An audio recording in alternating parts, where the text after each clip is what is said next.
In the first dimension, I was a line on a map, a finger connecting stars in the night, the becoming of a constellation, a simple-minded romantic, a coordinate signaling invisible objects, and a land half of my ancestors would colonize. A line that signified the future and also traced back for thousands of years. An arrow piercing through my heart, a lover with no emotional depth, the line that marks grief never ending, a dimension without dimension, the long journey of awakening marked by the x-axis.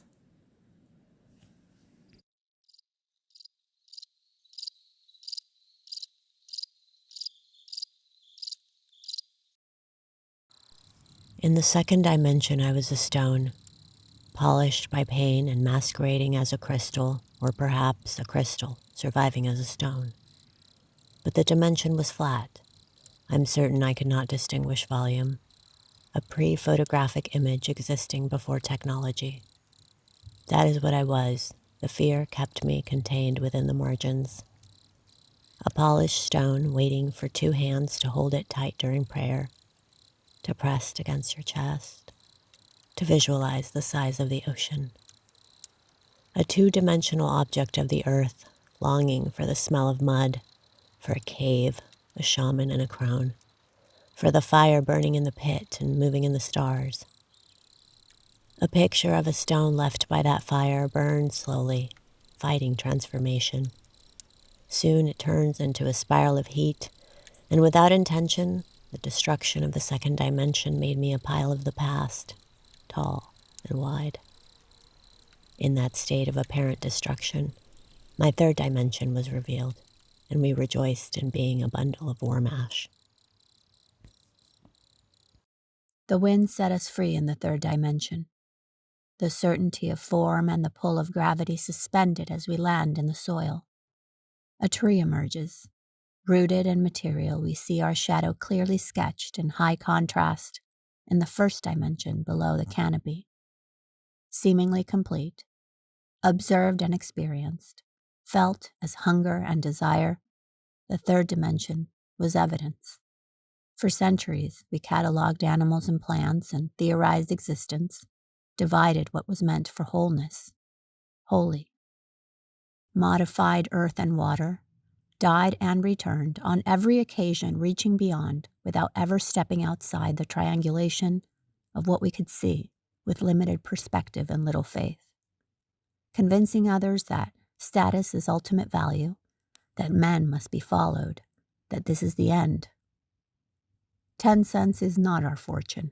Justice leads me, and gold and silver aren't worth blood and pain.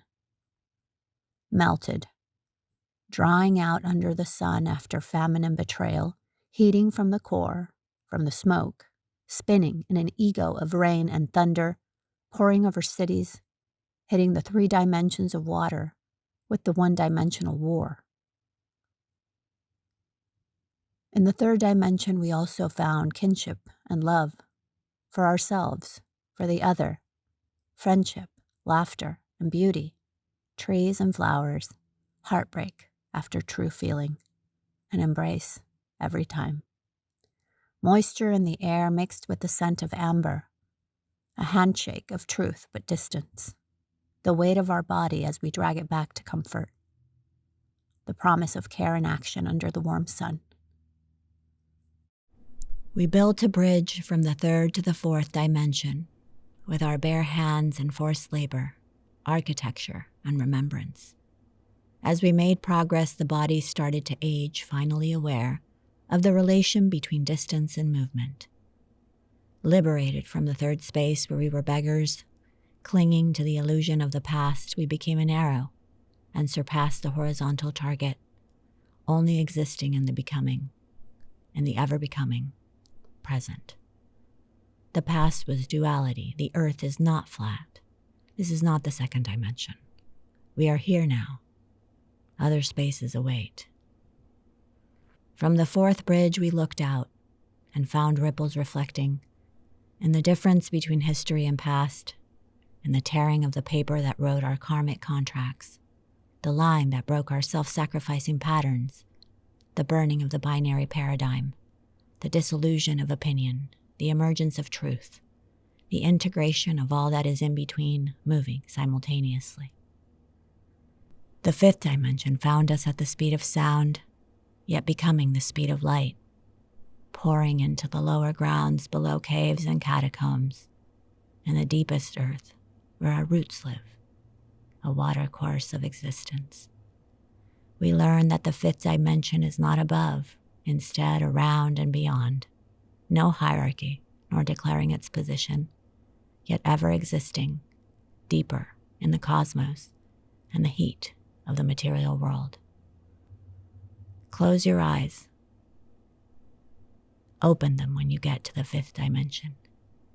Since arriving means reaching the threshold of 1,000 bridges that will lose their beautiful mossy facades and perpendicular lines to live in the eternal present and flow through immensity, as will you, as will I.